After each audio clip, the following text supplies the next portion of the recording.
the DORK podcast with Rich Keefe. It's the DORK podcast and Davey. It's the DORK podcast. Hashtag. It's the hashtag DORK podcast.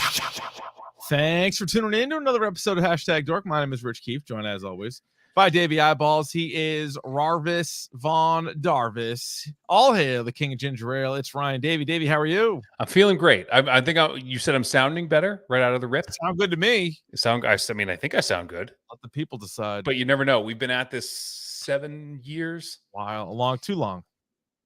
And we have yet to really nail that audio. Haven't mastered it once. Not a once. Not a once. So, but hey, we're out here, we're trying our best, and we're having fun.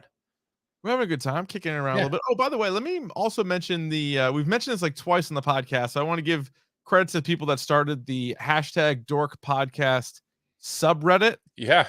Head on over there. There's a good little community that posting like old clips too, like old fucking clips that I've forgotten about. So like stuff from the YouTube, but it's a nice place over there for Dork listeners. See if there's anything new over there. I went over there a while ago, and it was like it slowed down a little bit. It did, but then it picked back up a little bit, and there's some stuff that's worth going over there. And if we tell people about it, more people will head over there. It's good stuff. How was your weekend? Did you have a nice weekend? It was good. It was I believe it or not, Davey summer camp is in full effect. Okay. I got my archery certification back. Nice. Because I'm running a bunch of stuff for summer camps, and I had to get trained on a ropes course. So now I'm like level 1 ropes course certified. Like that. So I got 3 days off of teaching for professional development, and I actually, You could take me through a ropes course. Absolutely. I know how to tie all sorts of Super 8 knots with like a double overhand finisher. Oh yeah. That'd be a good little YouTube video. Yeah, how to tie a knot. Dork does ropes. Did you see the Dork podcast rules when you go to the subreddit? There's one rule. Yeah. It's a great one. Yeah. I can't say it on the air, but it's a great one. Which is why it's a great rule. Yep. Yeah, so just another reason to go over to the subreddit and then follow along and whatever else. Hey, guess what I did on Friday? What did you do on Friday? Got a vasectomy. And let me tell you this, Rye. Yeah. Let me tell you this, because we're willing to talk about it on the podcast, and people. I'm absolutely willing to talk about this on the podcast. So here's what happened. The really nice doctor, nice guy. Where was this doctor, by the way?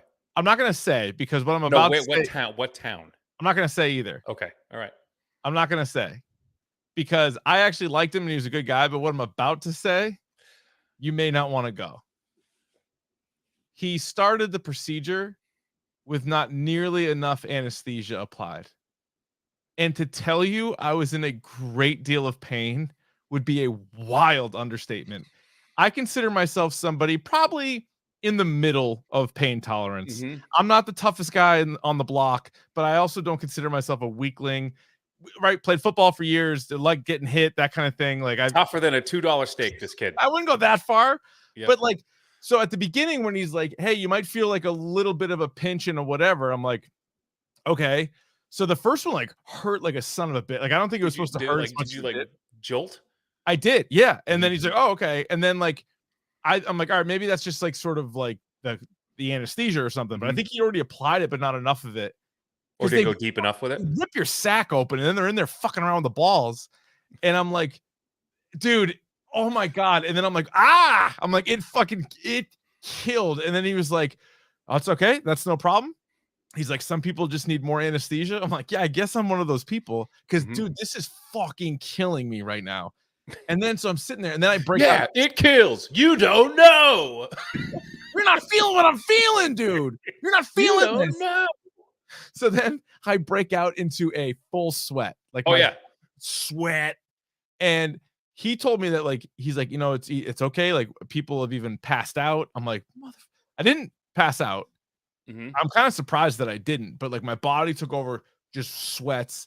And then so he's like sewing up the first nut or whatever he's doing down there. And he's like, all right, we're halfway done. I'm like, dude. Now, thankfully, I think he applied so much on the other side that like that one didn't hurt. I don't think it's supposed to hurt. Now, I'm 2 days removed, and I wouldn't say I'm doing the best, but I think it's a healing process now. If I was Wolverine, I'd be fine. I'm not Wolverine. Both emotionally and physically, it's a healing process that is going to take some time. Yeah, dude, I'm gonna need a minute. This was like the procedure famously last week. I think I did too much today. Well, I feel like we were sold a bill of goods by a mutual friend of ours, who raved about his own vasectomy. So much so that like it was a group chat of like 5 people. Yeah. And we all agreed that like this sounds like the best thing in the world because the way he pitched it was like I was in and out in an hour. Yep. I got to stay. No one could bother me for like 2 days. Like I couldn't do anything. Wasn't supposed to lift anything. Wasn't supposed to do anything. So I got 2 days basically off. Yeah. And then he had to. So what happens is after like 2 months, you got to flush it out. You got to flush all the good stuff out. Because right now I'm still got live rounds. You're still fertile. Yeah. Yeah. Oh, big time. So I should have opened up by apologizing to all the ladies out there. To say this is important for them to know. And for as a person who deals with, I'm just going to just in my own personal life, I deal with a lot of menstruation. You can give us this. Like this is something that we can. My wife has 5 sisters. My mom has 3 sisters. My dad has 6 sisters. Yeah. So it's like you understand. I have 2 daughters. They're not there yet, but you get the idea. Myself, but it's a whole thing. So I am man, trying to do the best I can, but that's what we're all trying to do. But again, like to be pitched like, I got to jerk off like 15 times before like I've expelled that live ammunition. Yeah. And no one can say anything to me about it. Yeah. Sounds lovely to me. And a weekend off. But then it's also like you can't come for like a week. Did he come or what? You can't come for a week. So like so you can't do anything for the first week. You can't do nothing for the first. Do nothing. So your shit's all fucked up down there. You can't. So if you go over like rumble strips and you get a little vibration, is that doing it for you now? Which I normally just cum my pants when I hit a speed bump, but so I got to go a different road. I got to take a different route to work. It's fucking a mess down there. Oh, it's just just burger. I now feel like they glue you. What do they do, dude? Honestly, I don't even really know. I haven't even looked. No, I looked. It's not great. It's fucking not great. I picture you sitting on the floor, like knees spread, like fist to the chest, like pulling it up. It's like with a mirror in front of you, like you know what I mean? Like if you can see. Yeah. Yeah, it didn't look like that before.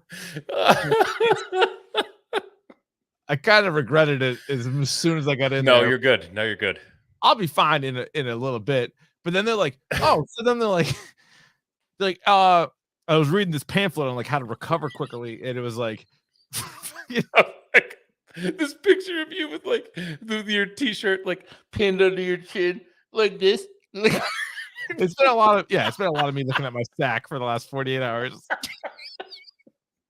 At least I'm glad you find it humorous. Yeah. It sucks. And so they're like, I was reading this pamphlet on like how to recover quickly, and it was like, don't drink for 48 hours. I'm like, that's not happening.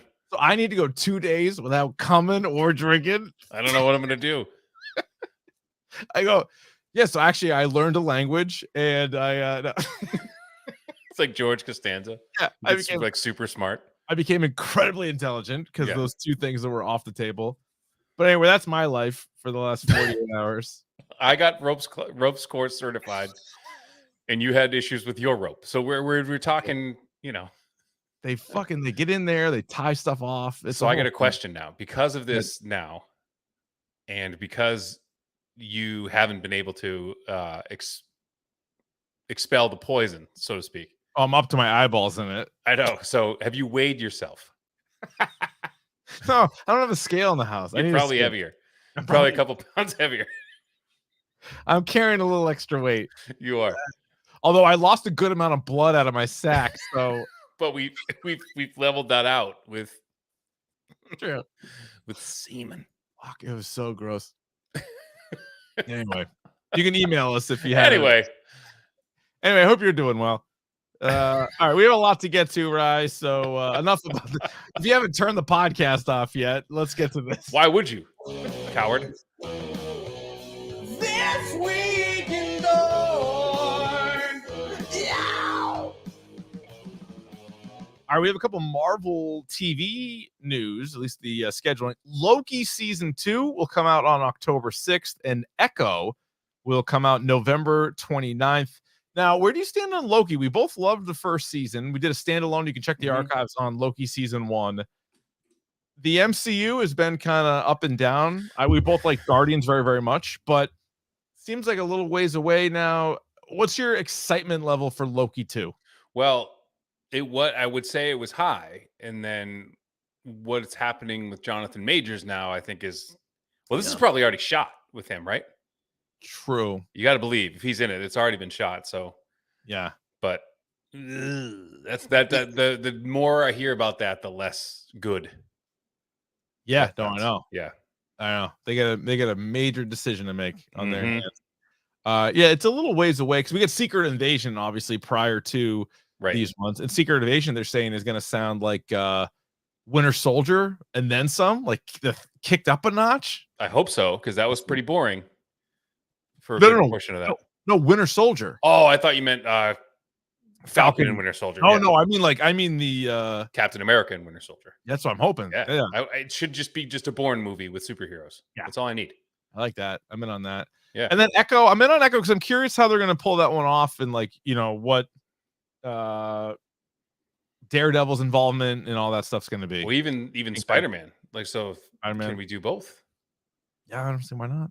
Yeah, because nobody knows who Peter Parker is anymore. Just be the perfect time to just ease him back into it. Oh, we got a great, and I apologize, I didn't write down your name. We got a great DM. I forget if it was on Twitter or Instagram at Dork Podcast.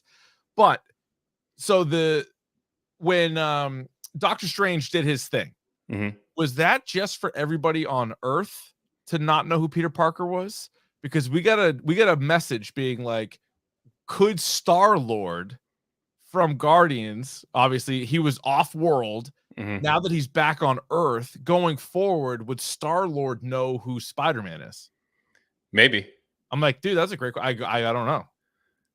Yeah, and if he was like went up to him, he's like, "Hey, Pete." Or I don't think he ever got his real name, but like if you got his real name, but he knew him, and he's like, and then that could sort of start like a new Avengers almost in a way where you're like, or at least a subset of it, because you'd be like, dude, I know this guy. How come nobody knows you? And he's like, well, I didn't tell you. And then there's something there. That'd be so, a little buddy. That'd be a little fun, little buddy comedy there. I kind of like that. Yeah. Our TV check-in. The TV is as good as it gets right now. Are you all caught up on Barry? I am caught up on Barry, dude. I don't like. To me, it was rocking a 6 out of 6 for a bit, and it might have dipped a little bit. Dipped a little bit for me. I still like it very much. The last 2 episodes, though, I appreciate them kind of taking a chance and doing something a little bit different, but. I don't know. I don't know if I like it. Yeah, it's getting a little weird. Yeah. I just every time I think of this season now, like I think of 2 episodes, the one with the Taekwondo guy, which is my favorite. Yeah. And now that's 1A. 1B is now the one with Fred Armisen. Like, so good. That guy's here to kill me. Like, like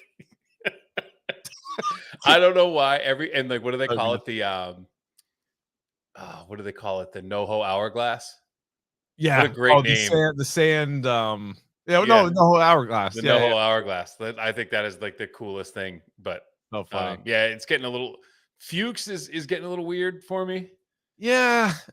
Raven. Fuchs was always sort of like an character for me. Like he was always sort of lower on there. Like I got his overall point, but then like I don't know. And then now, like with what they're doing, like some of like the logistics to me, I have questions on. But we'll probably end up doing a standalone Barry episode so we can get to absolutely. That. Dave, are you caught up on Dave? Oh my god, this show. This show is awesome. This show's the best show. I think the last episode to me was the worst episode, but that still doesn't mean it's not a good episode of TV. It's just for the show. And for this season in particular, it happened to be my. You talk about the Met Gala one? That was my least favorite episode. But it is inherently the best because Rachel McAdams is absolutely adorable in this. Rachel McAdams is really. She's the best. A lot of cameos in this episode. A lot of cameos. I'm also curious, like how much. I mean, a few of the people in it, know who Lil Dicky is, but I am curious how Rachel McAdams, like when her people were like, "Hey, we want you to be in the show, Dave." Like, did she have any idea what the fuck it was? Did she like the show? She not? I'm curious on that. I'm curious too, but also like all they have to do is like show her one episode and be like, all right, I get this. It's a great show. Yeah. And I thought Gata doing the panel with Demi Lovato was really funny. That was really good. Yeah. And then Els was there. Just being like, yeah, that's good. Yeah. Yellow Jackets. Now, here's the thing. We got a DM, or not a DM. We got a tweet today being like Yellow Jackets wasn't available early on Friday. No, it wasn't. Time around. Mm-hmm. Here's how we could rectify things. Are you available next Monday night, Memorial Day Monday? Should be. Do you want to just move because I'm off Monday, so you want to just move then we for sure can all watch Yellow Jackets, whether you watch it Friday, Saturday, or Sunday? Yeah. All right. Okay. Wait, because that's the last one, right? The finale for season 2 is Sunday. And we were hoping to catch it early on demand, but if they don't release it early, it would be kind of SOL. Yeah. All right, so let's do Monday night, everybody. We'll tweet this out too, but Monday night, 9:00, we'll do Yellow Jacket season 2. Perfect. Bang. Look at that. Pretty good. Succession's also rolling along. That's really nice. I like that. I did 4 TV shows. I put up the Dork scores on Twitter and Instagram at Dork Podcast. I finished Mrs. Davis. Fucking weird. Like, really weird. I ended up giving it a 4 out of 6. It's weird. It's weird. Are you going to watch this show? No. Yeah. I don't think you're missing out. But I'm curious to people who did watch Mrs. Davis. Let me know what you guys thought about it. I can't give it anything higher than a 4.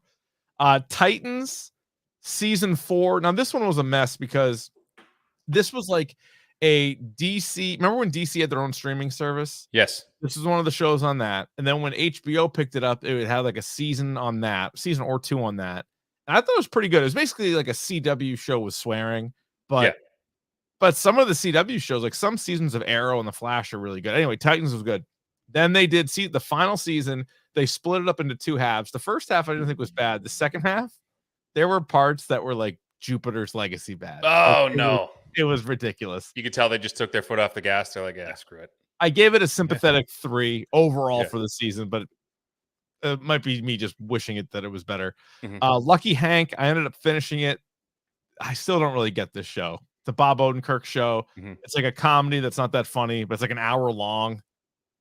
It's really weird. It's just there's nothing worse than like having to sit through something that's like not that funny. I'm like, but it's over an hour. I only watched it because it was Odenkirk. Yeah. But I don't like. And wasn't Vince Gilligan involved too somehow? Maybe he produced it or something. Yeah. But there was like the idea of somebody in like their 50s like still having daddy issues. Like, I don't care, dude. Like, get over it. Yeah, time to move on. Like, honest to Christ, time to move on. And then Sweet Tooth season 2, decent, worth a watch for sure, but like a 4 out of 6. And they're doing one more season, then they're done with that, right? Correct. Yes. Yeah. Okay. Mission Impossible Dead Reckoning Part 1 trailer was released. This movie comes out July 12th. You in on this? Yeah, this looks intense. Plus, I mean, Tom Cruise is going to be like, you watch like Harrison Ford run around in like Star Wars, and he's like, ugh. Like watching him run at like almost 80, he's like, Tom Cruise is still moving. I don't know how. Scientology must be doing some really good things for him because he is still, he could outrun me. He looks like $1 million. Yeah. And this is obviously it's this one and then the next one, and then he claims to be done with it. They're good movies. Like the Mission Impossible movies are good.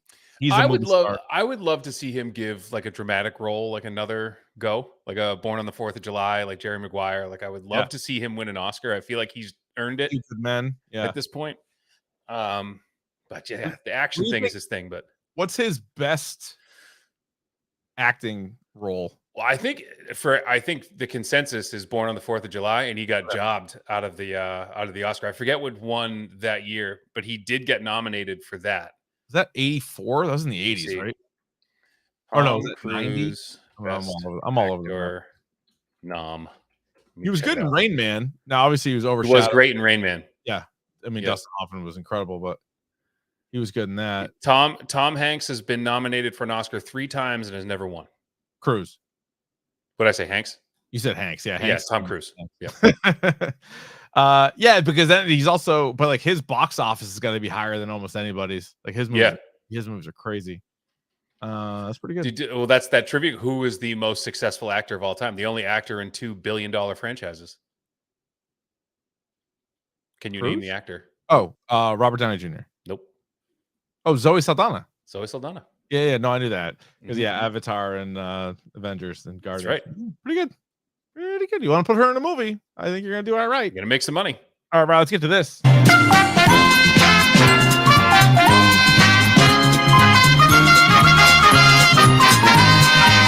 All right, time now for Should I Have Bought This? Brought to you by 47 Brand. Just go to 47brand.com, enter the promo code #DORK at checkout for 25% off your entire order. Ryan Davey, you can watch on the YouTube stream right now.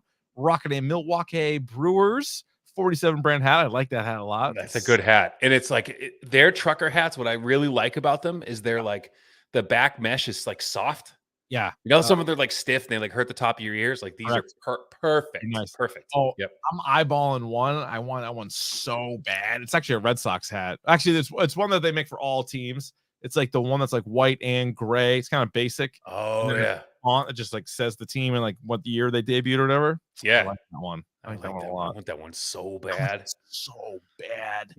Again, 25% off your entire order. Just say #dork. And all right, let's get to this. Right, tell us, the people who are just watching, what are we looking at here? See, this a long time ago would have been the apple of my eye and would have been the jewel of my like wall hangings right now. I have 3 Movember decks right here, but we are looking at a Barracks deck, a Bam Margera signature deck from Barracks Skateboards, which has now the weird heartogram now. It's not the original heartogram from the hymn thing, but it looks like it's signed. Is this signed? It is signed. Yes, right above the B from the board is in like a marker. It is Bam Margera's signature. So this one comes in from Adrian, who says, I grew up skateboarding. I collect skateboards, retro graphics, boards signed by skaters, etc. Skateboard graphics are one of my favorite forms of art. So when this autographed Bam Margera board was available on barracks.com, I jumped on it. I'm a fan of Jackass and the CKY movies. CKY2K blew my mind in high school. I think Davey and I were with that. He points out there's a tough situation going on with Bam right now. You don't know how many more of these are going to come out. He paid blank. I'm glad he said it, not me. Yeah, no, he wrote it. I just mentioned that in there. But Bam, unfortunately, is not doing well. Did they find him? Is he still in the woods? I don't know, dude. I just saw the TMZ thing and I was like, it's sad what's going on with Bam for sure. He paid blank for this.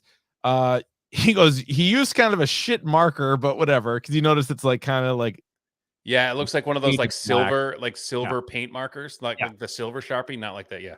But he says, I'm excited to add this board to the wall. What do you guys think? Should I have bought this? So before we answer it, Rye, would you like to take a guess? Nobody's better at guessing the prices of things. Lately, I actually dread these now because I feel like I'm going to drop the ball on one of these now. But you're going to nail it. So I would say 10 years ago, this board would have been like $400 because skateboards themselves, like just decks, are like $65 to $100, right? So I am going to say that this is in the ballpark of $175. Ooh, you were right on it again, my friend. 150. 150. I went over, but you went slightly over, but still, right in that wheelhouse. So 150 for a signed Bam Margera board. And I want to say, could I be wrong on this?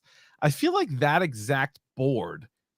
So it says Bam in big bold letters, and then it looks like kind of like flicked paint, like blue.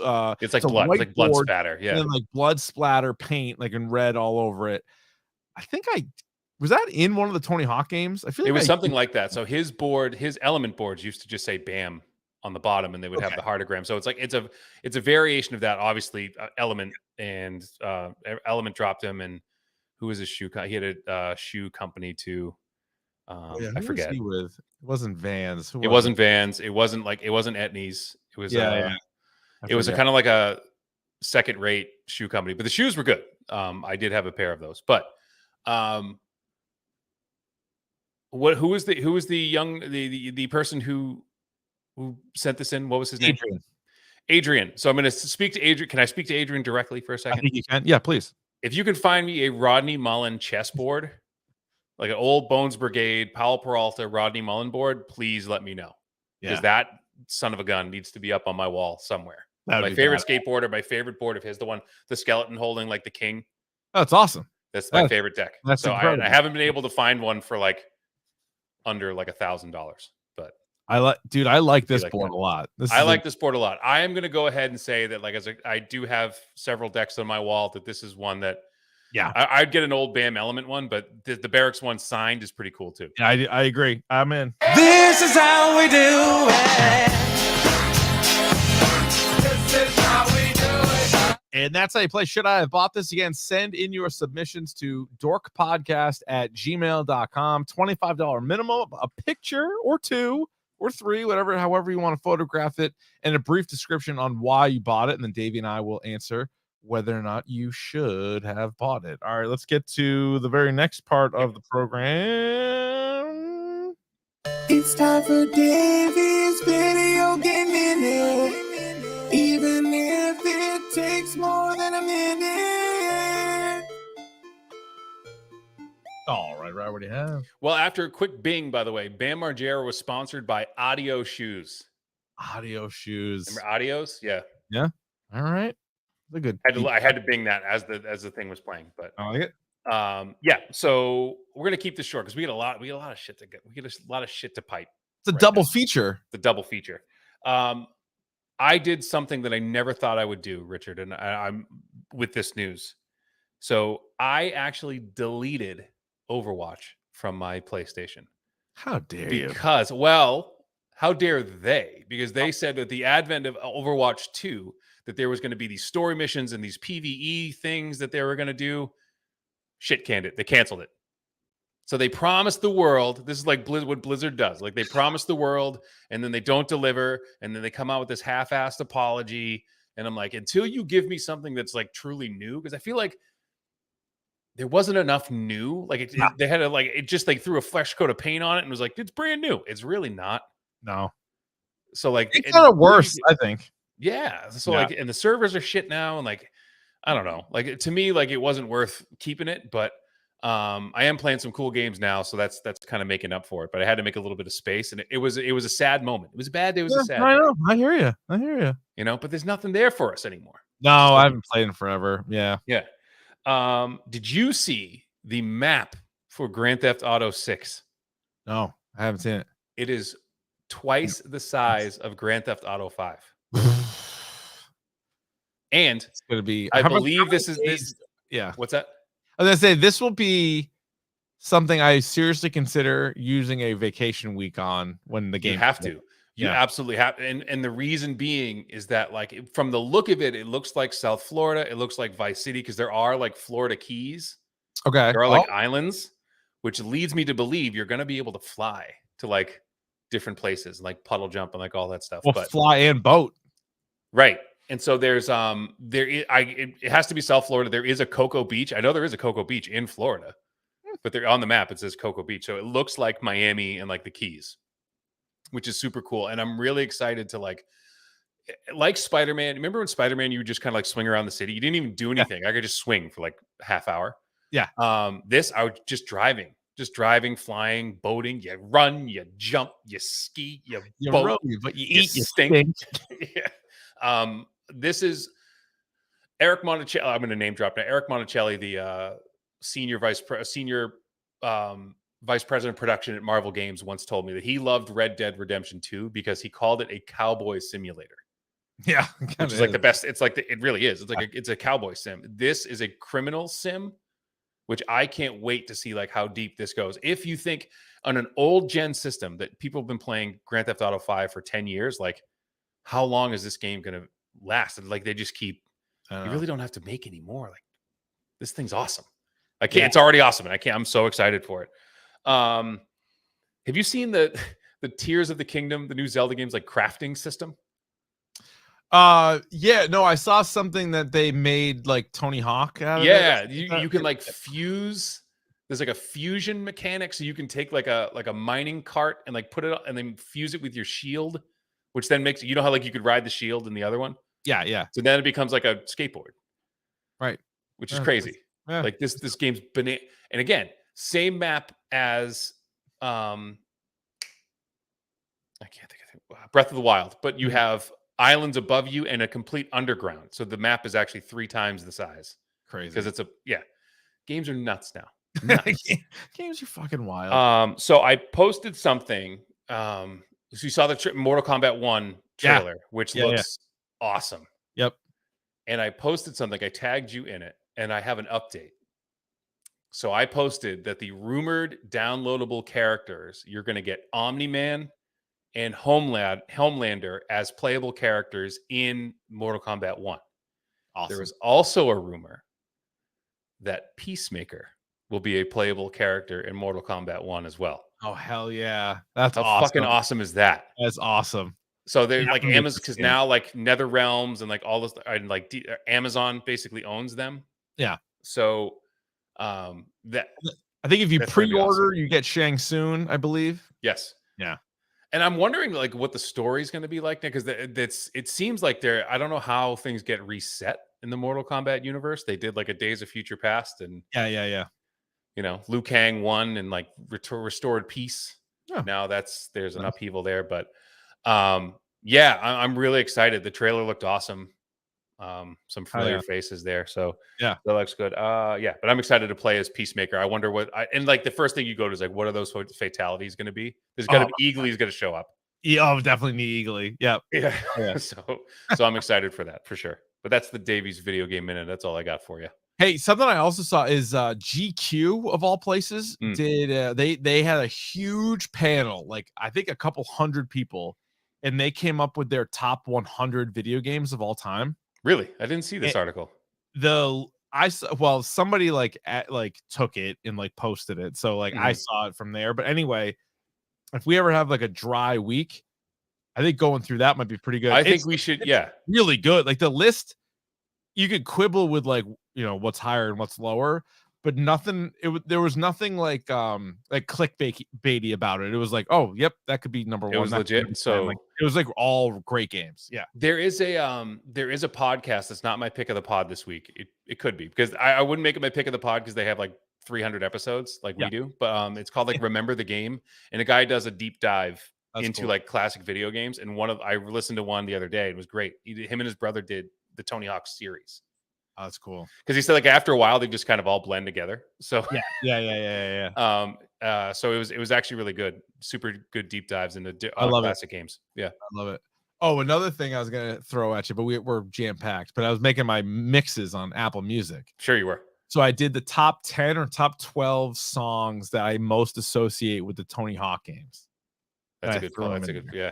I could quiz you on that later. B-Boy Document 99 on there? Let me double check. It should be. I don't know if it was. I should probably add it to it. All right, how about this? Fuck it. While we're here, let's do it. Yeah, all right, we might as well. All right, let me find my playlists. Tony Hawk. I have only 11 songs. All right, okay. Guess the 11 songs that I have that I associate most with Tony Hawk, and I'll give you a hint. They're basically from the early games. So you have 96 Quite Bitter Beings, CKY. Yes, I do. Superman. Yes, I do. By Goldfinger. Yep. You have, I'm trying to think what else. There's a System of a Down song on there too, isn't there? No. There is not on my list, but there might be. What else you got? I got Ace of Spades. Yep. I got Bring the Noise, Anthrax, Public Enemy. Oh, I love that. Yep. I got You by Bad Religion. I got Blitzkrieg Bop, Ramones. Nice. Express Yourself, NWA. Guerrilla Radio, Rage. Oh, that was so when that came on, you're like, I just fired up. Yeah. Anarchy in the UK by the Sex Pistols. Let's Get Dirty by Redman, and When Worlds Collide by P-Man 5K. Oh, P-Man 5K. That's that's a nice little mix on your way in. That's 35 minutes. You know what's and as a music fan, like this shocked me the other day. Yeah. Go ahead. The Sex Pistols only released one studio album. That's it. Huh. Interesting, right? That was several EPs, but only one actual studio album. Did you ever watch the Sid and Nancy movie? I did. A long time ago. It's a hard watch. But Gary Oldman's incredible. So incredible. I got to watch his entire catalog, but that was a hard watch. Yep. But, all right. You all ready for bisque? Big question for you, Rye. What's that? Topic du jour? Not familiar. Well, I'm glad you asked because it, in fact, is a double topic du jour, topic of the day. And it's two films. Both were released in theaters earlier this calendar year, and they're both currently streaming on the apps right now. We're talking about Air and Dungeons and Dragons Honor Among Thieves. Here's my question to you. Yeah. Should we do spoiler free for both and then do spoiler full afterwards, or should we just do one movie like we normally do and then do the other movie like we normally do? I'm not tipping my hand here too much, hopefully, but let's just do Dungeons and Dragons first. Oh, okay. All right. And then so like spoiler free, then spoiler full, and then we'll jump. So people that if you want to skip around, you just go to fast forward or whatever. Yes. All right. Very, very good. Let's do Dungeons and Dragons Honor Among Thieves. Currently streaming on Paramount Plus. It is 2 hours and 14 minutes long on Roddy Tees right now. 91% critics, 93% by the audience. We begin as we do with all of our movie and TV reviews, spoiler free. Ryan, did you like it? Yes. Me too. Yeah, I did. It was refreshing. I kind of thought it was a delight. Not to steal from our now defunct friends, the Boxers, who would refer to things as this. They would play a little sounder. But it was like the first Dungeons and Dragons movie I saw took itself. All the Dungeons and Dragons movies I've seen take themselves very seriously, and I know this is a very serious fandom. Yeah. But I feel like this is exactly what this type of movie needed, which is like, this is ridiculous. Yes. Yeah. This is ridiculous. Like even like the names of characters and like what they call things is like the hither thither staff. Like that's ridiculous. Yeah, it's silly. It's a silly goose thing. Yeah. But it was so fun. Like it was just like it was fun. It was just a fun movie. It didn't feel like 2 hours and 14 minutes at all. Nope. It was a blast. I kind of wish I saw it in the theater, although not to you brag. do have a theater. I have a nice home theater, so it was actually really, really good streaming it here. Now, you never played Dungeons and Dragons, right? No, it was one of those things where like we talk about like being born at kind of like a certain time. Like I feel like when this was big, I was too young. Yeah.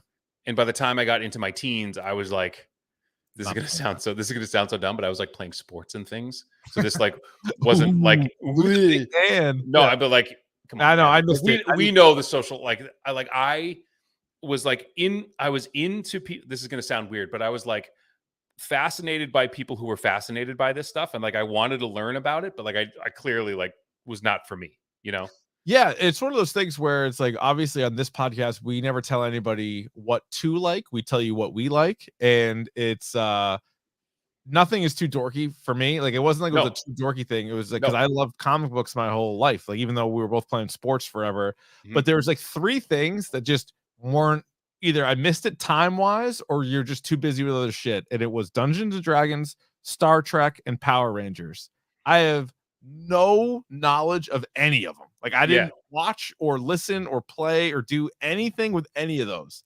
See, mine was Magic the Gathering, Dungeons and Dragons. Yeah, any card game that came out, like that was like, it just wasn't in my thing. So like I have a friend who like would invite me to like game nights at his house, and I'd be like, all right, cool. Like we're gonna play whatever. We'll play like normal.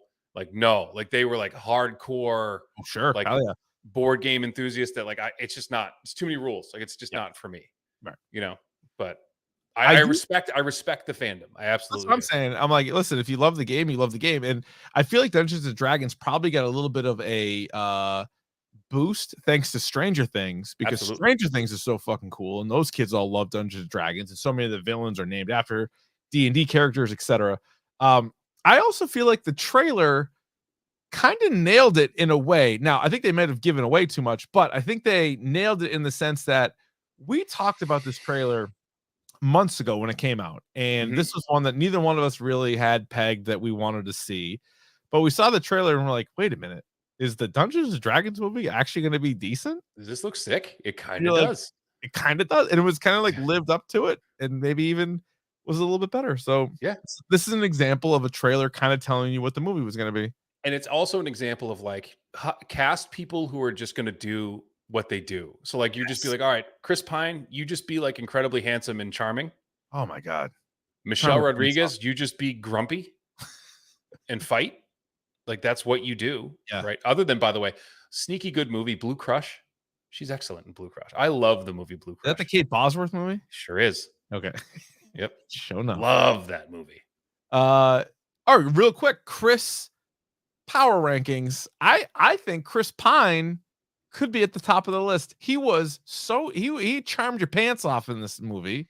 Yeah. I'm a big Chris Pine fan now. I was too. Ever since Smoking Aces I think it was the first movie I saw with Chris Pine in it. Dude, Smoking Aces. That Maybe movie's we'll awesome. Smoking Aces next week. I would love on a slow week to do like a dork retrospective. Something that came out before we started the podcast that we haven't covered yet. I think Smoking Aces is like one of those movies that like we need to talk about. That was in my my way too expansive DVD collection. Same. I would probably go. This is off the top of my head, so I could be off, but I would go Chris Pine, Chris Evans, Chris Hemsworth, Chris Tucker, Chris Christopherson, Chris Pratt, Chris Kirkpatrick. You put Chris Pratt below Chris Christopherson. No, that's not fair. That's not fair. Dude, yeah, he was good though in Blade. Let's be honest. He was good. Whisper. It was Whisper. Yeah, he was good in Blade. I don't mind Pratt. I just think it's pretty tough. Whistler. Yeah. There's a lot of good. There's a lot of good Chris's, I would say. There are a lot of good Chris's. All right, what do you think of the story and the action, comedy, and what jumped out to you about D&D? I think just the lightheartedness of the movie jumped out at me. I think they would just like it was fun. Like this movie's a fun movie. The story's the story. There's double crosses and I love this like ridiculous like quests that they do and and again I'm sure there were dozens of Easter eggs here that like I missed, but it didn't matter. I did like the gelatinous cube. Dude, there were 100%. I've heard from people and I've read that for the D&D fan, which you and I weren't going in, tons of stuff. So think about how much we liked it. We would have liked it even more. Like some of the random names that they said, like to you and me, were like, okay, random name, like that meant something. Like locations meant something. All the things. So apparently they did a really good job with the Easter eggs. I thought the comedy was pretty good. I thought the action was actually like a little wonky. Like the CGI wasn't great.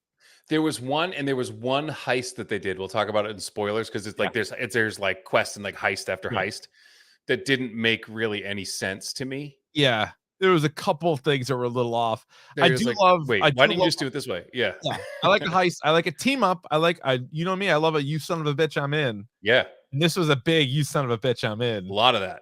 So I like that very much. All right, unless there's anything else, what is your #dork score for Dungeons and Dragons Honor Among Thieves? I'm going to give this a 5.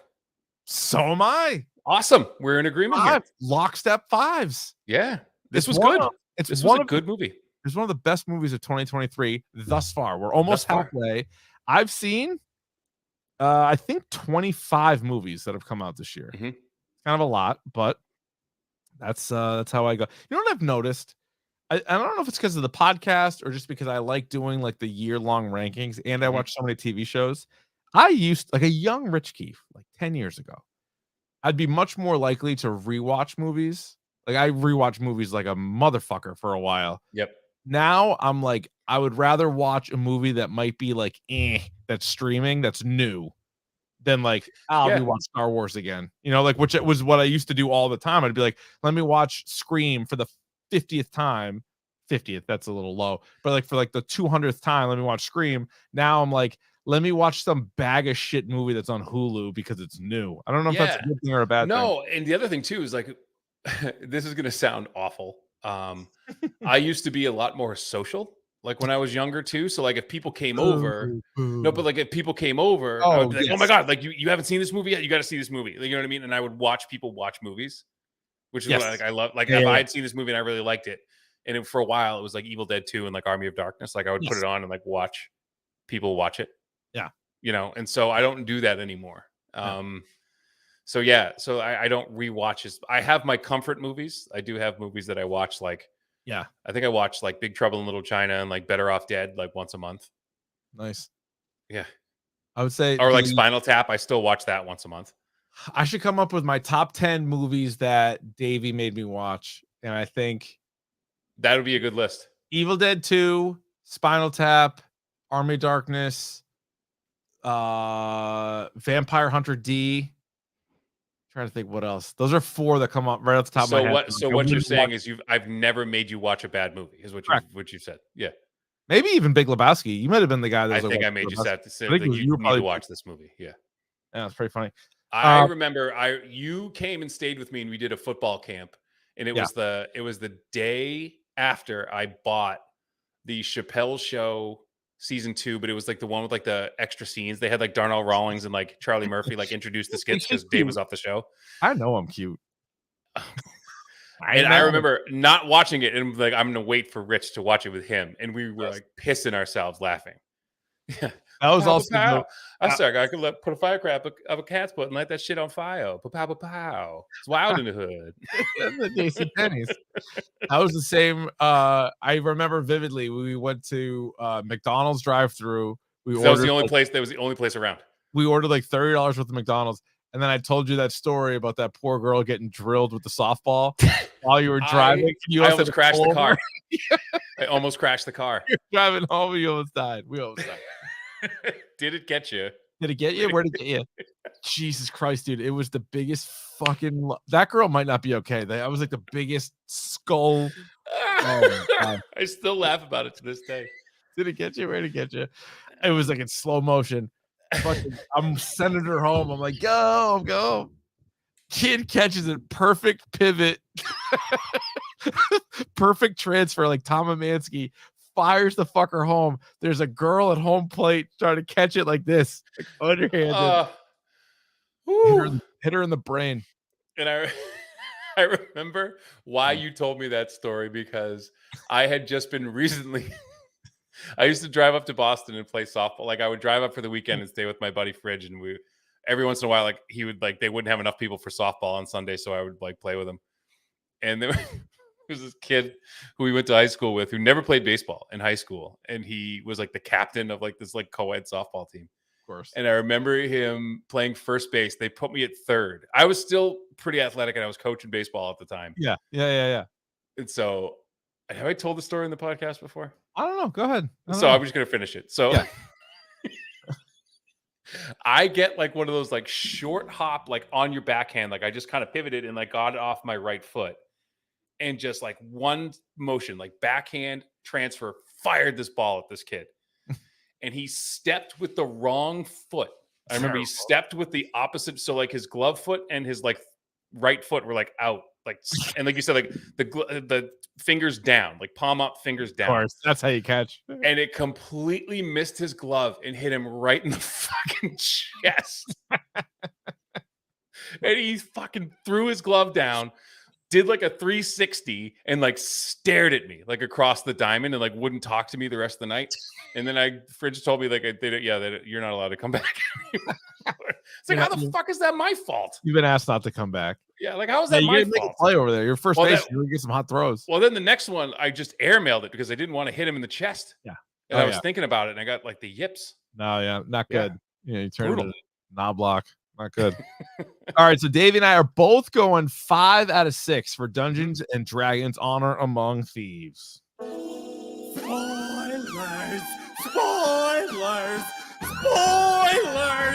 Here come the spoilers! All right, one thing is I would say is that Hugh Grant in this movie was kind of an obvious bad guy. They also kind of tipped that off very much in the trailer. But he also he's like, I'm a con man. And so you knew you couldn't trust him, but it was like pretty quickly that he was established as a bad guy. Right. And there was no real like twist to that. No, like it was just kind of like straightforward. Yeah, it was pretty straightforward. I mean, that and like, you know, the what's her name? The wizard there being one of the, with like a Thay, like a red wizard. Like you knew. Yeah. I knew I could we sniffed that all right. But that's the thing. Like it wasn't really like trying to fool you.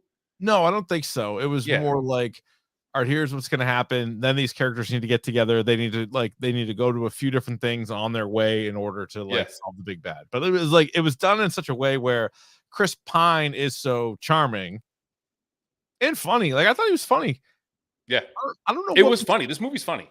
It's funny. Like I don't know what percentage of the jokes landed, but there was a lot of them. Mm-hmm. So I'll take it. I don't think it was like it's not piss your pants funny, but it's like you're gonna have a nice time. Yeah, I mean, it felt a little long at times. Like there was one scene in particular, and there was a cameo. We're in spoilers, so it's fine. So like the Bradley Cooper cameo felt stupid to me. Like that was lame. Yeah, it was like it wasn't really necessary. Like the movie didn't need it. It didn't need it at all. I thought, to me, the best part of the whole movie. I hope you say the same thing I'm going to say too. Was when Chris Pine and Michelle Rodriguez characters, they've been in prison and they're going up to like appeal, and they go to speak to like a jury, like a parole hearing, like in Shawshank. Yeah. They go there and they're like, we really need like Jonathan to be Jonathan. Jonathan is my favorite character in the movie. Jonathan. Yeah, it's not Jonathan. It's Jonathan. They're like, it's like, don't worry, Jonathan's gonna be here. It's like, I really need him to hear this. And they're like, yeah, Jonathan's running late, so he's not gonna be here. So they fucking fail. They're like, kind of need Jonathan to be here. He keeps saying it so many times, and then he's like telling the story from back when he's like a baby. He's like telling his whole long story, and the guy's like, can we speed this up a little bit? He's like, actually, should we wait till Jonathan's here? It's like, no.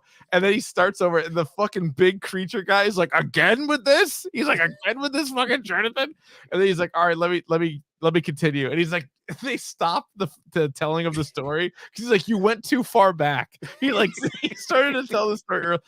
That whole sequence is fucking hysterical. And then Jonathan shows up, and as the viewer, you're thinking he is just like friends with those two. I thought he was going to be like another, like, what do they call him? Like, I forget what his clan was. Harper. I thought he was going to be another Harper. Be like, oh, I know him. Like, whatever. He wasn't. Jonathan was not one of those people. He's a massive eagle guy. He's a huge bird creature. But the way it's set up, it's like he is sympathetic to them, and he's going to put in a good word. Right. But their plan was just gonna grab him and shove him out the window and hang on him, and then scream at him to fly, and then he flies. But I love like the look on Jonathan's face is just like terror, and he's just like screaming and doesn't know what to do, and he's just falling. Oh my god, that scene alone was worth it. Like that was so fucking funny. To do the same thing at the end, and what's his name Hugh Grant has the same idea, but instead he just slams him into a wall. He grabs fucking Jonathan again. Like, oh my god, when he keeps asking for Jonathan, and the fucking one big creature, the dragon looking one, he's like, I don't know what to do. Stop again with this. I remember he's again with this. again. Chris Pine does this whole thing. Michelle Rodriguez doesn't even say a word at the whole hearing. She doesn't care. And then the best was right before they fucking shoved Jonathan out the wall, the guy's like, you were like approved. Like they were gonna let him we were gonna approve this. We're gonna let you go. They were gonna let him go, but he shoved her. So now they're wanted again because he destroys Jonathan. They didn't kill him, thankfully. Oh no, he came back at the end. Jonathan's fine. Oh my god, we must save Jonathan at all costs. Just so dumb and so funny, but it's like a lot of that kind of humor like throughout, and it's just Chris Pine in this role is really good. Is there even, I think Pine's the best character, or Pine or Jonathan are the best characters. Is there even a worst character? Like I don't know, like they all weren't amazing, but there wasn't anybody that was annoying to me. No, I don't think anyone was really annoying. I thought that like I never really liked like the obvious bad guy, you know. Yeah, but true. But, like with the red wizards or whatever. But yeah, I'm trying to see if Jonathan was like it has to be like an actual Dungeons and Dragons character. I would assume. What if I told you that you could buy a Jonathan figure that you could have on your desk? Is there a Jonathan Funko Pop? There probably is. Let's see. Dude, I would get a Jonathan Funko Pop. This was good. Yeah. This movie was fun. I would rewatch this movie. This was a nice time. And then you get the half elf stuff, you got the druid stuff, you got all kinds of little creatures. I thought he was annoying too. The druid, I thought he was annoying, but I think he was supposed to be. So I think so too. Yeah, I think you need that too, and I think it also because Chris Pine's so different from some of those characters, it's like a good kind of. I was dying to the part too, where he was like, "Look at him, he's just walking in such a straight line. Like, what's he gonna do? Oh, there's that rock. He's just gonna go right over it." Yeah, that was good.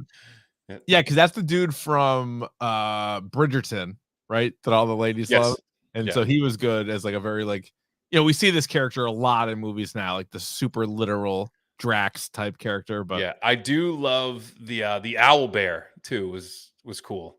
Yeah. Oh hell yeah! When she turned into the owl bear. If you could turn into any combination of two animals, what would it be? I would think it would be like a cheetah, just because of the speed element, and then maybe throw some wings on it. Actually, you know what, dude? I love a fox. Yeah, me too. I love a fox. See, he's right there. See him right there. Where's that guy? Oh, there he is. Yep. Every time I see one, because every once in a while we'll get them around the house, and I'm just like, I am like enthralled by him when I see a fox. Did I tell you this one time when I was sitting here? So like, where my little dragon's lair is, but so it sees right out on like the backyard. I saw 3 or 4 like young foxes. Yeah. And they were like jumping on each other, playing like they were dogs. They were just like playing with each other. One was like pushing one, and one was like jumping around. Yeah, that's what they do. Very social in my life. So yeah, maybe I'd be like a fox and like I guess you'd want to like probably combine that with something. Actually, you know what New Hampshire was? Maybe like Fisher cat. Yeah. They'll fucking kill you. They'll rip you up. There you go. Fuck. I don't give a fuck. Anyway. Anything else on do you want to see a sequel to this? Yes. Me too. Hell yeah. And by the way, there was a little twist at the end with Michelle Rodriguez almost goes down and like, no, we're going to use the thing on her. Oh yeah. That was nice. I'm glad you brought that up. This movie had more heart than you would have thought. Yep. It was like a nice heartfelt story. And like Chris Pine was dead set on saving his mom, his wife, and he was talking because of his daughter, and he's like, "It's your mom," and then she's like, "Yeah, but I didn't even really know her." Like, it's fucked up, but it's like I didn't really know her, but like Michelle Rodriguez basically was her mom. So then little twist, and then he saves her. But also, I liked the fact that relationship between Michelle Rodriguez and Chris Pine was not romantic at all. Yeah, that is good. There was some other movie, I forget which one it was, that was the same thing where you're like, there needs to be on screen like male female characters that are like really close that like don't sleep with each other. Like it's okay. That's why it's not a great movie, but like Jeepers Creepers, the horror movie, was kind of a different twist because the main characters were brother sister. Yeah. Usually you see like love interest and like, oh, they have sex, then they get killed. It's like, no, they're brother sisters. So it was like, one thing I'll say, the last thing, this movie directed by it was John Francis Daly, and I forget someone else, but John Francis Daly played Sam Weir in Freaks and Geeks. He was also the trainee in Waiting. Yeah, he's had a crazy career. He's had a crazy career, but I feel like he was a big Dungeons and Dragons kid too. So it was made by fans. Probably was. Yeah, so he wrote Homecoming, and he wrote Horrible Bosses. Yeah, I think he directed Horrible Bosses too. He wrote it. He directed Vacation, which was not a great start. Yeah. Oh, that was the fucking reboot to Vacation. Yeah, it was fine. I didn't mind it. But then he directed Game Night. Yeah, that was the other one, which I watched again the other day, by the way, which is a fucking sneaky funny movie. He also apparently is getting credit for the story of The Flash. He's getting like a writing credit for The Flash. Sweet. Yeah, dude's had a wild career. It's funny, like those three kids are like, because you had like Siegel and Rogan and James Franco, but then him, Martin Starr, and Linda Cardellini and Busy Phillips, like that whole crew. Awesome. My wife saw Busy Phillips on a plane once. Yeah. She seemed nice. All right, let's get to all right, so Dungeons and Dragons. Let us know what you guys thought. Dungeons and Dragons: Honor Among Thieves. Definitely one of the best movies of the year. I think it has a chance. Now it's early, but a chance to be nominated for a Dorky. Maybe. We'll see. All right, you ready for Air? Yes. All right, Air is now streaming on Prime. If you have Prime, you can check out Air. It's 1 hour, 52 minutes, and on Roddy T's 92% audience, 98% 92% critics, 98% by the audience. Spoiler free. Ryan, did you like it? Yep. Me too. Yes, I This, by the way, you said Dungeons and Dragons was one of the best movies of the year. This is one of the best movies of the year as well. I did not think for a second that I was going to like this movie as much as I did. I had no idea that I was going to like this movie this much. This movie is very good. I too liked it. I liked it very much. What a pleasant surprise watching these movies in like the same weekend after watching a lot of Drek. Like I mentioned, I've watched 25 movies that have come out this year. They've not all been great. And to watch these two back to back, I'm like, like that was very nice. It was good to see these movies. They were both very, very good. Did you know going into this movie who Michael Jordan was? I vaguely familiar. Yeah, this is the story. Did you ever have a pair of Jordans? I had an incredible run as a child where I had Jordans 3, 4, and 6. Oh my Christ, really? I skipped. Now, the reason why did you get the 5s, right? To ask me why I didn't get the 5s. Why did you get the 5s? That was the year my mom got me pumps. Oh, D Brown. That must have been 91. Yeah. Yep, but they were the white. They weren't the all black D Brown ones. They were the white and green ones. Okay. Still dope. Still dope. But I had Jordans 3, 4, and I had the Bread 4s and the infrared 6s, which to this day, the Jordan infrared 6 is the coolest shoe I've ever bought in my life. And I wish I still had a pair. Yeah, they're amazing. Like he's just the coolest dude in the world. He's the best example too now of an athlete that is still super relevant after they play. Well, and people talk about this like Michael Jordan might be the best. Someone said the best competitive athlete in the history of mankind because what other person, when you're describing that you're good at something, do they say you're the blah of this? Like you are the blah of marketing. It's like you are the Michael Jordan of sales. Like, good point. No other person do they say that about. No, they don't. And like, I mean, I guess maybe Tom Brady now, like you're getting to that level, but it's like Jordan. Like, you're the Tom Brady of education. Like no one ever says that. It's always Michael Jordan. It's the Jordan. Yeah, Jordan's just is the man. And this is a really cool story to tell too. And like, I think it's crazy to think because this is almost 40 years ago that like Nike wasn't always like the top of the mountain. Nike wasn't always the be all end all. They didn't always have all the best athletes. So like, it's a cool story to tell. And it's Ben Affleck telling that story. He has directed a handful of movies in his career. They're all pretty good. Ben Affleck has directed Gone Baby Gone, The Town, Argo, Live by Night, and Air. I've never seen Live by Night. I don't know what the fuck that even is. It was all right. It was like a gangster movie-ish. But okay. Yeah. But dude, Gone Baby Gone, The Town, Argo, and Air. Pretty good. Pretty good. Pretty goddamn. Pretty good run. Good. And I'll tell you what, I don't think I'll ever get sick of Ben Affleck and Matt Damon and shit together. No, and I love how they're like just like middle-aged dudes in this. Like Affleck's trying to like Phil Knight is like trying to be like super athletic, but he's not really. Have you ever seen like the real Phil Knight? You're like, yes. Okay. No. You know. Yeah, maybe he runs. Like, okay, that's whatever that is. And then Sonny Vaccaro. I've definitely seen the real Sonny Vaccaro. Yeah. What a character. Yeah, absolutely. What a character. You know what I like? I hated it to start, but what I really liked is you don't ever really hear Michael Jordan or see him. No, they never really. I don't think they show his face. They have a character there, like in their scenes with him in it, but it's all Sonny Vaccaro. It's all the Michael Jordan's parents that do the talking, and like he's there. But yeah, what do you think of that choice to not cast a Michael Jordan? I think it's good because it would have been distracting. I think it would have been like they would have such a huge character. First of all, I don't think you could find anybody to play Michael Jordan successfly. Maybe Michael B. Jordan. You cast Michael Jordan as Michael Jordan. I don't think he's tall enough. No, but that's too short. But that would have been distracting to like the overall story of the thing. Because again, I think when you're talking about Michael Jordan in this movie, you're talking about him as an idea. Like the idea, right. Knowing who Michael Jordan is now, like you already have the idea in your head. Like you don't need it. Oh yeah, and I think too with a movie like this, like you don't know how much exactly is true and how much is just sort of made up for the movie. But I would imagine like Michael Jordan at this point is 21 years old. He just got drafted.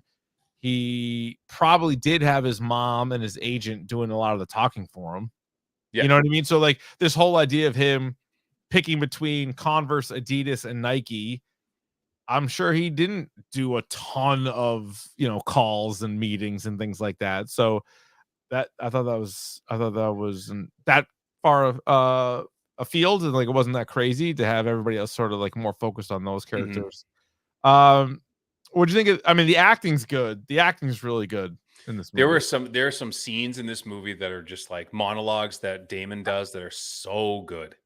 So Damon's good. great. Jason Bateman's really good in this movie. He's when he's talking to him about what he's given up in order to make this happen. Yeah. And he was like saying to Affleck, you've been a little cavalier with this about like how I like that. That was a great moment. I wasn't sure where that was going at first. This little like discussion that Bateman and Damon are having, because you're like, what is this? And then you're like, oh, now I get it completely. Like, so that was well done. And he's like, today's that day, like that day. Yeah.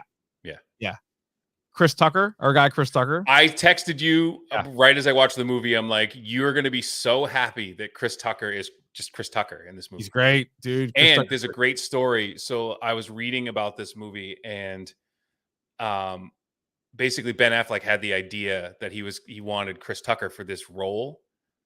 And so Michael Jordan was very involved, as you would imagine, with this movie and who he wanted in this movie and what he wanted from this movie.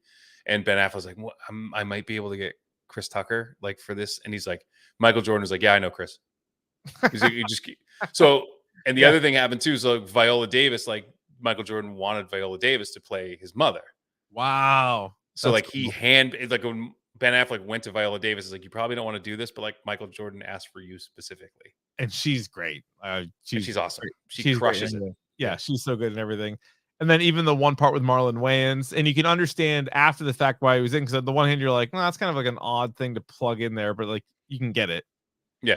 And the deal probably doesn't get done if it isn't for Marlon Wayans' character, who was a coach on the '84 Olympic team and that kind of thing. So yeah, it's just a cool story. Like I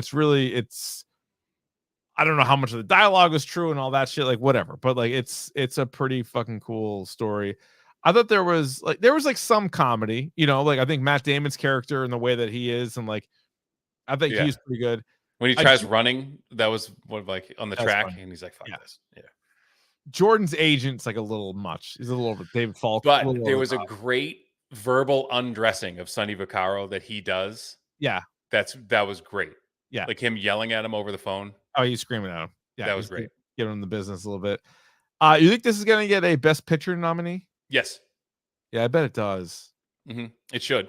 It's really, really good. It feels like it will, because I think you're going to have a lot of the acting. I think Affleck could definitely like directing. Like I think it's gotten such good reviews. Yeah, and maybe even a dorky nominee. We'll see. And unless there's anything else spoiler free, Ryan, what is your #dork score for Air? 5.5. Yeah. I'm going to go 5, even 5. Now, I just gave Dungeons and Dragons a 5. I think Air is better. So like on my rankings, I have Air as a harder 5, if you will. Maybe a problem that is, to me and to nobody else. I didn't see it in theaters, so it was super hyped up. Like it was the best movie of the year, and people were going fucking bananas about it. And then I watched it. I'm like, it was good. I don't think it was the greatest. I don't think it's like the perfect movie. So it's one of those. It's so good. It's one of those things. Like, I recognize it as a good movie. It's not my favorite movie. But it's a good movie. It's a really strong movie. Yeah. Good. Slamming soundtrack where they're cranking the hits, all the 80s hits. They do a good thing at the beginning where they're just like taking it back to 1984, the year of my birth. So it's it's good stuff. So Davey's going 5.5. I'm going 5. All right, let's get to the spoilers. Spoilers!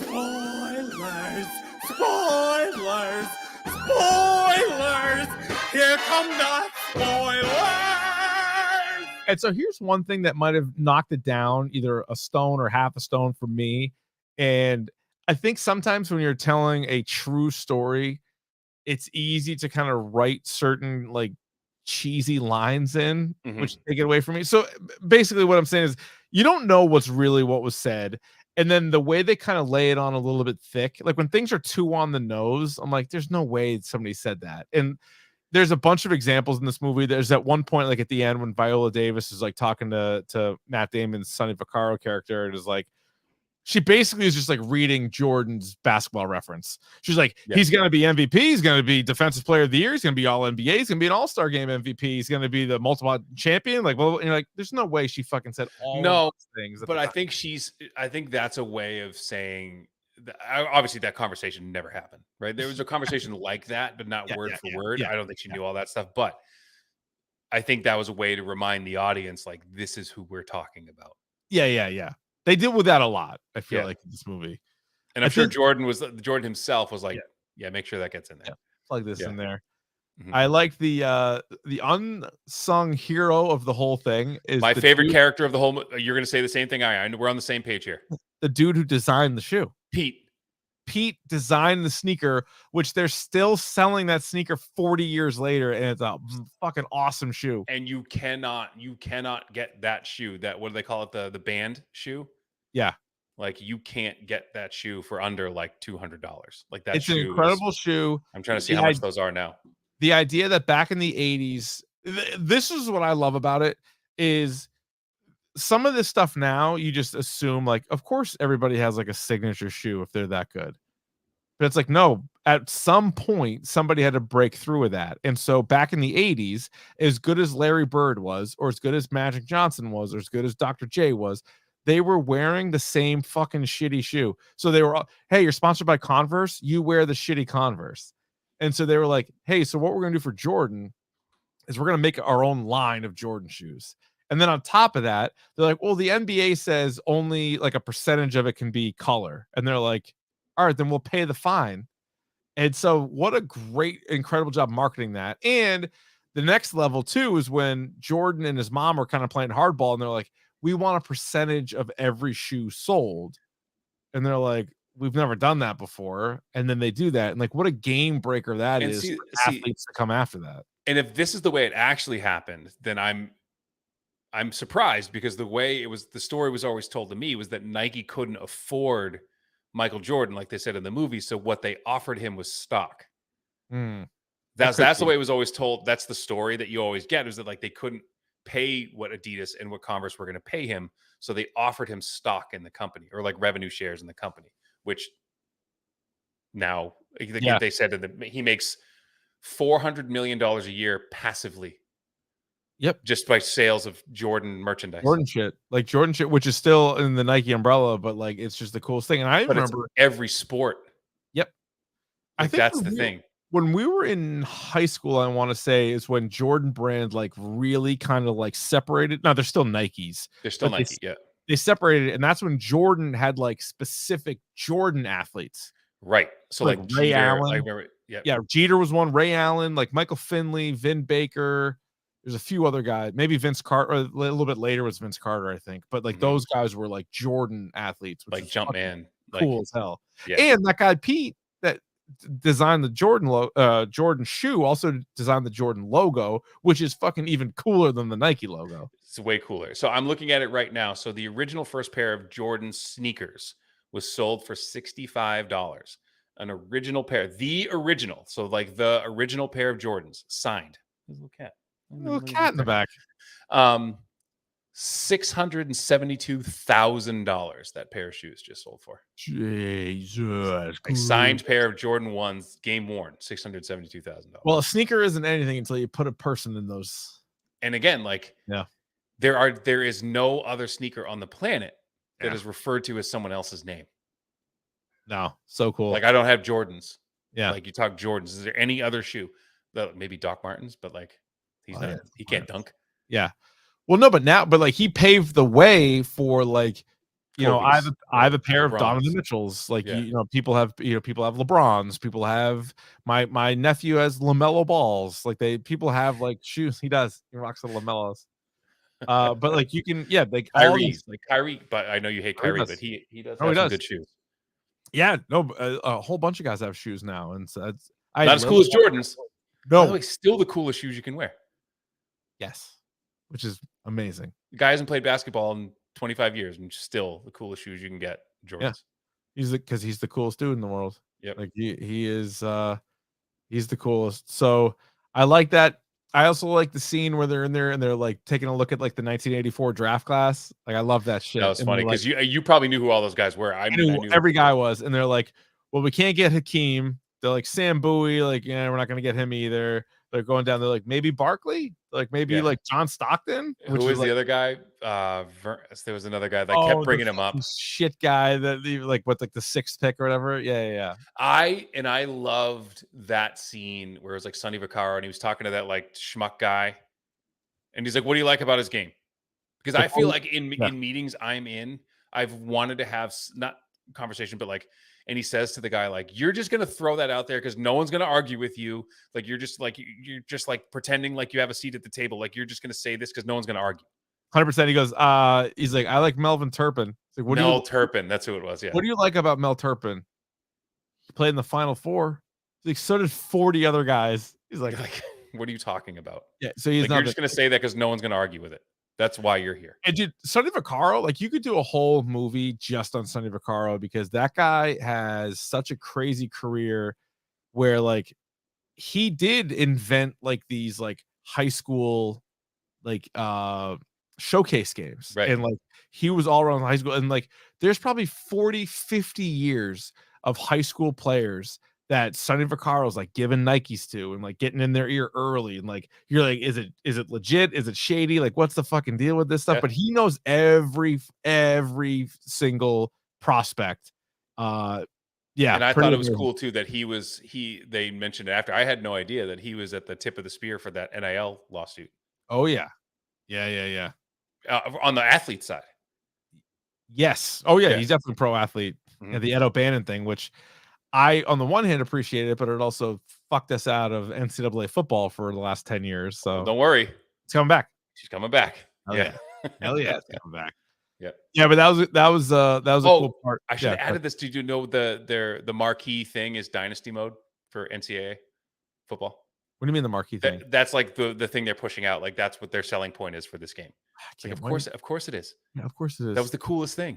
We got to get a thing going. We'll get a dynasty going. Yeah, we'll get a dynasty going. What else?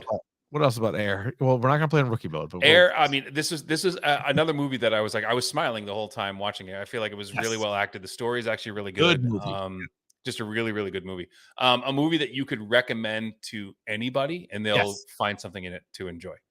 Yeah, that's a good point. It's like sports fans, like casual fans, people who do like fashion, like people who like sports movies, people who like basketball. Like there's something in it for everybody. Yeah, I agree. Yeah, like that's the thing. Like both of these movies were fun. Like these were like two fun movies to watch over the weekend. And again, I will say that there is nobody better who can react to ridiculous shit than Jason Bateman. Like whenever the shit's hitting the fan, and he's like so stone faced the entire time, like zero react. Like he has a reaction, but it's not like a one you'd expect. No, he Jason Bateman plays Jason Bateman, but you'd love to have Jason Bateman in your movie or TV show. Absolutely. Yeah. What's that? All right, right. That's good stuff there. Let's here you go. So Air, Dungeons and Dragons, let us know what you guys think. dorkpodcast@gmail.com on both of those. Let's get to this. Pick of the pond. Pick of the pond. Pick of the pond. Pick of the pond. All right, would you like to kick, receive, defer, or you may choose at this time to defend a goal? I will defer to you. All right, I'm going to go with a show that it's my personal pick of the pod. I don't know if truly everybody will love it, but that'd be the Muppets Mayhem. All 10 episodes are out on Disney Plus, and I watched all 10 episodes already. It is honestly not the greatest show in the world. Like it's one of those ones where the comedy in it is very formulaic, and it's a lot of somebody says something kind of stupid that's not that funny, and then another character looks at the camera and like that's supposed to be the joke. It's also just so many cameos. Like it's so many cameos. Right. But part of me, it's like it's the Electric Mayhem getting their own show. Like, so I have to support that. You do. I have to. At the same time, like when it's all said and done, it's probably like a 3.5. It's like a 3.5 out of 6. One of the main characters in it, though, is one of the main human characters is Anders from Workaholics. He's in it. He's not bad. the human characters are all pretty good, but it's like there are a few fucking just like eye roll moments where you're like, okay, all right, here we go with this. I watched the first episode with my children who loved it, and Okay. I actually smiled and like did like a when they Yeah. Tommy Lee said he passed out and they tattooed their name on him. He has a big like mayhem tattoo on his stomach. Yeah. And I thought that was really funny. But we've discussed it several times. For personal reasons, I won't be watching this show. No, and there's a lot of Janice in this. There's a lot of it, and every time she's on screen, I get the look from across the couch. So I don't. There's a good amount of Janice in it. Look, I didn't do it on purpose. I didn't know, and I didn't know until someone said it to me, and I was like, "Oh shit." There's there's some high mark points but it's 10 episodes. They're all like a half hour. So it's 5 hours of the Electric Mayhem. Yeah. It probably could have been a pretty sweet movie in all seriousness if they just took all the best stuff, but whatever. It's out there. It's on Disney Plus now if you guys want to watch it. What do you got? So this is a roundabout. There's a little story here. I know we're way over time, but like there's a little story behind this one. So I finished Fallen Jedi Survivor, which was great. I would give that a 5 out of 6 in terms of gaming. It's one of the best games of the year. Really, really good. If you're gonna play it, play it. It's awesome. But I'm in like this lull. Like I don't want to start Tears of the Kingdom right now because I'm finishing up the school year and it's like it's not the right time. But by the time I'm done, Diablo 4 will be out. Yep. Street Fighter 6 will be out. So I'm like, I'm gonna get slammed with games. So I needed a game that was like, and I happened across this article that was talking about the best sports games you can play right now in 2023. And some of them were like old. So like the last Fight Night is now backwards compatible for Xbox. You can still play Fight Night Champion for Xbox, which is a great game. But one of them I hadn't heard of before, and it's a game called Lonely Mountains Downhill. It's basically you just rip a mountain bike down a hill, and like if you smash into something, you get like ragdolled, and it's like really funny. But it's like one of those like minimalist games, so like it doesn't matter what console you play it on. It's a tiny little game, but it's super fun and it's gorgeous. Oh, I like that. It's $20. I mean, it's okay. Like it's one of the best like sports games you can play right now. It was number 2 on the list. I never heard of it before. No shit. All right. So I was like, all right, I'll check this out. Like whatever. It's a good time. So Lonely Mountains Downhill came out 4 years ago. Came out in 2019. I'd never heard of it. No, I mean either. Yeah. Cool. So check it out. Lonely Mountains Downhill. It's $20. Most fun you can have with your clothes on. I like it. Very good. Yeah. All right, you guys can rate, review, subscribe to the podcast, tell a friend, tell a dork, wherever podcasts are available. You can watch us on YouTube. We stream it live on Sunday nights, and then it's available forever after the fact. So hit us up on Twitter, Instagram, and YouTube at Dork Podcast. Instead of next Sunday night at 9, we've already decided next Monday night at 9, we will do Yellow Jackets Season 2. I'm super excited to talk about Yellow Jackets. So that'll be next episode, and then we're getting into June, and we get the Flashes rolling around. I think You Should Leave Season 3 comes out on May 30th. Shit. So we got a lot going on. Barry's gonna end, Dave's gonna end. So we got a whole lot of stuff coming up. So we got some shit here. Looking forward to all that. All right, thanks for listening to this. And right, you don't give a shit about anything, do you? What'd you say? I said you don't give a shit about anything, do you? Not really.